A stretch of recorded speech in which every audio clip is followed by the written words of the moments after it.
प्रभुता पाई काहि मद नाही। गोस्वामी तुलसीदास जी ने रामायण में यह बात लिखी है। इस संसार में अगर किसी को थोड़ी सी भी अच्छी चीज मिल जाए, थोड़ा सा सम्मान मिल जाए, थोड़ा सा पद मिल जाए, पैसा मिल जाए, प्रतिष्ठा मिल जाए, तो लोग जगह जगह छलकाने लगते हैं और अपने को श्रेष्ठ बताने के चक्कर में न जाने कितना रात दिन प्रयत्न करने लगते हैं कि ये समाज, ये लोग उसको श्रेष्ठ मान लें। लेकिन तुलसीदास जी ने ही लिखा है कि संत सदा समान चित नहीं कछु हर्ष विशेष। जो संत होंगे वो समान चित्त के होते हैं, उनको कोई हर्ष और दुख नहीं होता है। वो जैसे भी जहां पर भी जिस स्थिति पे हैं वो मस्त रहते हैं। एक राजा थे, उनको तत्व ज्ञान हो गया, वो तत्वदर्शी हो गए, तो उनको एक कोई बहुत ही कीमती चीज मिल गई। अब उन्होंने अपने राज दरबार में पूछा लोगों से कि किसी को अगर कोई चीज कीमती मिल जाए तो उस चीज का वो क्या करें।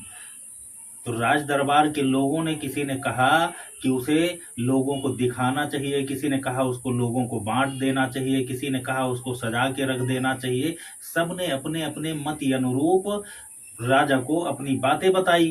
राजा के मन में, चूंकि वो तत्वदर्शी हो चुके थे, तो उनके मन में संतुष्टि नहीं हुई। वह अपने इस प्रश्न के जवाब पर किसी से संतुष्ट नहीं हुए, तो उन्हें बड़ा असमंजस हुआ। उन्होंने ढिंढोरा पिटवा दिया, डुग्गी पिटवा दिया कि इस बात का जो भी व्यक्ति जवाब देगा, हम उसके इच्छानुसार उसके मुंह मांगी कीमत देंगे। और वो बात केवल यही थी कि किसी को अगर कोई कीमती चीज मिल जाए तो उसे क्या करना चाहिए। ये इस बात की डुग्गी राजा ने पिटवा दिया।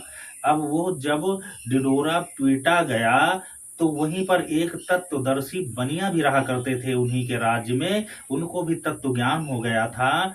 तो उन सेठ ने, उन बनिया ने, उन्होंने भी एक डुग्गी पिटवा दिया और उन्होंने कहा कि अगर किसी को कोई कीमती चीज मिल जाए, अमूल्य चीज मिल जाए, तो डुग्गी नहीं पिटवाना चाहिए, इस तरीके ढिंढोरा नहीं पिटवाना चाहिए। अगर कोई कीमती चीज मिल गई है तो उसे समाज में चिल्लाने की और डुग्गी पिटवाने की जरूरत नहीं है। ये संदेश था उन सेठ जी का, और उन्होंने भी डुग्गी पिटवा दिया कि किसी को अगर कोई चीज मिल जाए तो उसे ढिंढोरा नहीं पिटवाना चाहिए। वो ढिंढोरा पिटते हुए जब राजा के कानों तक ये बात पहुंची, तो राजा को लगा कि यार ये कोई साधारण व्यक्ति नहीं हो सकते हैं गुप्ता जी, सेठ जी, ये कोई ज्ञानी पुरुष हैं। क्योंकि राजा को भी तत्व ज्ञान है और सेठ जी को भी तत्व ज्ञान है। तो राजा ने सोचा कि हमें तो सेठ जी से मिलना चाहिए। अब राजा ने सवारी अपनी सजाई और सेठ जी के दरवाजे पहुंच गए, उनके घर पहुंच गए। और राजा के मन में था कि हम उनसे बात करके और जो इच्छा होगी सेठ जी की, हम वो उनकी इच्छा पूरी करेंगे। सेठ जी ने सुना जब कि राजा उनके दरवाजे आए हैं, सेठ जी निकल करके आए, राजा को ससम्मान अपने घर के भीतर बिठाया, बोरा बिछा दिया, राजा बैठ गए। और राजा ने सेठ जी से कहा कि आपको जो भी लेना चाहिए, आप जो लेना चाहें वह हमसे ले लें, आप मांग लें, आपको क्या चाहिए। सेठ जी ने कहा कि महाराज हमें कुछ नहीं चाहिए, केवल आप से केवल हमारी इतनी ही यही एक बात है, आप केवल हमारी एक बात मान लेना कि अब आप बिना बुलाए हमारे यहाँ न आना और न हमको अपने यहाँ बुलाना। सेठ जी को ये बात, सेठ जी के मुख से यह बात सुनकर राजा अचंभित हो गए।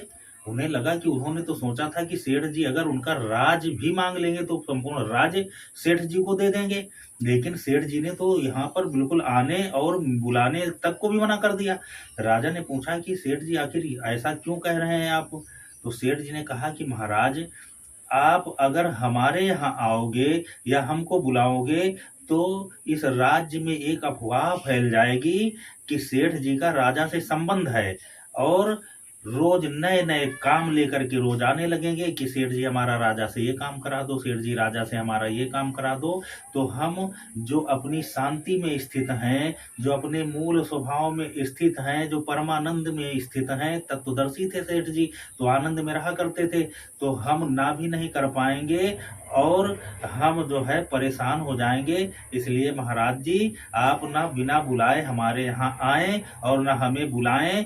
और रही बात मिलने की, तो महाराज हमने आपको मना किया है कि आप बिना बुलाए ना आए, ना हमको बुलाए। हमने आने के लिए थोड़ी मना किया है। जब हमारी स्वेच्छा होगी, हमारा मन होगा, तो हम आपके पास आएंगे, हम आपको बुलाएंगे।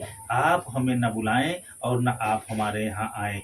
ये होते हैं तत्वदर्शी लोग, ये होते हैं संत लोग, जो अपनी इच्छाओं को भी मार करके और दूसरे को खुश करते हैं, दूसरे की भलाई करते हैं। वो संत हैं। स्वयं कष्ट सह लेंगे, स्वयं स्वयं तिरस्कार सह लेंगे, लेकिन दूसरे के हित की बात करते हैं। भले उसको सुनने में बुरा लगे सामने वाले को, लेकिन अगर उसके हित की बात है तो वह मीठे वचन न बोल करके कड़वे वचन बोल देंगे। भले क्षणिक उसको बुरा लगेगा, लेकिन अगर उसके भविष्य में वो उस वाक्यों से हित होने वाला है, तो संत की गत तो संत ही जानता है। तो संत की बातों को जानने के लिए अपने मन और आत्मा को शुद्ध रखना पड़ता है। आत्मा मन शुद्ध होगा, संत की बात समझ में आ जाएगी।